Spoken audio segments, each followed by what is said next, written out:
NCC കേഡറ്റിൻ്റെ ഔദ്യോഗികമായ കുപ്പായം അണിയാൻ ആഗ്രഹിച്ചിരുന്നു. അതിനുള്ള പണം നൽകിയിരുന്നു. ആ കുപ്പായം കാത്തിരിക്കുക. ഒരുപക്ഷെ കഴിഞ്ഞ ദിവസങ്ങളൊക്കെ അവൻ ഏറ്റവും കൂടുതൽ സ്വപ്നം കണ്ടിട്ടുണ്ടാവുക NCC കേഡറ്റിൻ്റെ ആ വേഷം അണിഞ്ഞ് സ്കൂൾ ഗ്രൗണ്ടിൽ പരേഡിനായി അണിനിരക്കുന്നതായിരിക്കാം.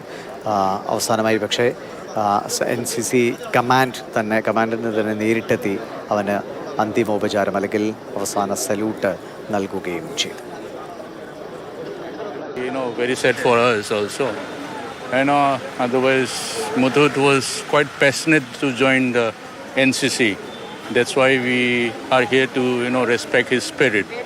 He was already in the process of enrolling into the NCC. A very sad, unfortunate day for us all. Have you seen him? No, unfortunately he is not yet enrolled. It's in the NCC. It is in the process of that. My staff have seen him, but he is quite motivated to join the NCC and armed forces. That is what I was told.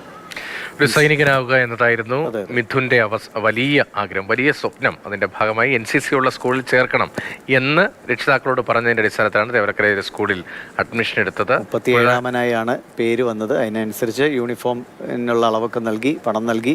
അതിൻ്റെ enrolment process നടന്നുകൊണ്ടിരിക്കുന്നു എന്നതാണ് അദ്ദേഹം പറഞ്ഞത്. അതുകൊണ്ടാണ് ഒരുപക്ഷെ എനിക്ക് ഈ വാർത്തയുടെ ഒരു പ്രാധാന്യം മനസ്സിലാക്കി ആ കുഞ്ഞിൻ്റെ സ്വപ്നങ്ങളെക്കുറിച്ച് കൂടി അറിഞ്ഞാണ് NCC മേലധികാരി തന്നെ അവിടെ എത്തി അന്തിമോപചാരം. കമാൻഡന്റ് തന്നെ നേരിട്ട് അപൂർവ കാഴ്ചയായിരിക്കും ഒരുപക്ഷെ. അതെ, NCC എന്ന വിദ്യാർത്ഥികളുടെ ആ സ്പിരിറ്റ് ഉൾക്കൊണ്ടുകൊണ്ട് തന്നെയാണ് അതിൻ്റെ കമാൻഡന്റ് തന്നെ നേരിട്ടെത്തി അന്തിമോപചാരം അർപ്പിച്ചത്.